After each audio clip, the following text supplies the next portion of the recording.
Ikinagulat at ikinabahala rin ng ilang taga-Malabon ang baha sa kanilang lugar na kulay puti. At nakatutok doon live si Jonathan Andal. Jonathan?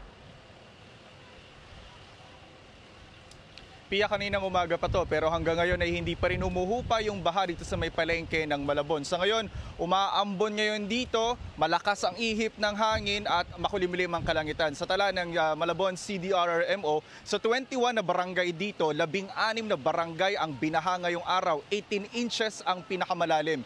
Yung isang barangay, kakaiba ang baha dahil kulay gatas. Nagulat ang mga taga San Agustin, Malabon dahil puti ang baha sa kanilang lugar. Nakunan pa ng CCTV ang unti-unting pagbabago ng kulay ng baha mag-aalas 9 kaninang umaga. Para pong may glutan, wala na pong maitim sa Malabon.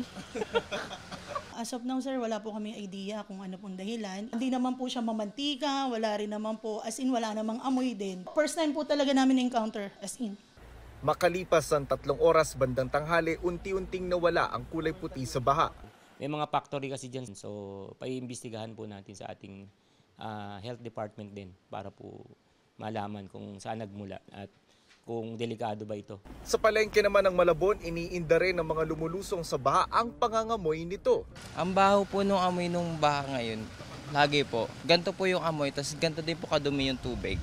Nagkalat din ang mga basura, dahilan kaya raw tumirik ang tricycle na ito. Kumalasing ka din na.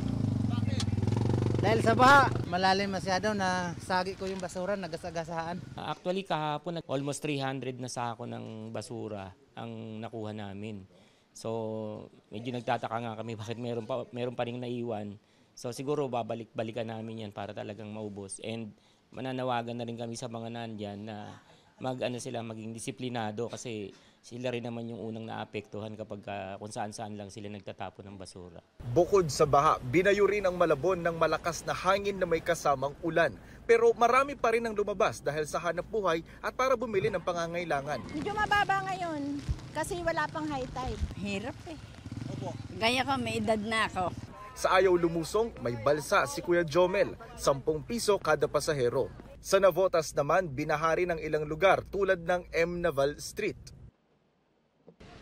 Pia, sa ngayon ay wala namang naitatalang evacuees dito sa may Malabon. Wag lang aapaw yung Tuliahan River na dinadaanan ng tubig mula sa La Mesa Dam. Yan muna ang latest mula rito sa Malabon. Balik sa iyo, Pia. Ingat at maraming salamat, Jonathan Andal.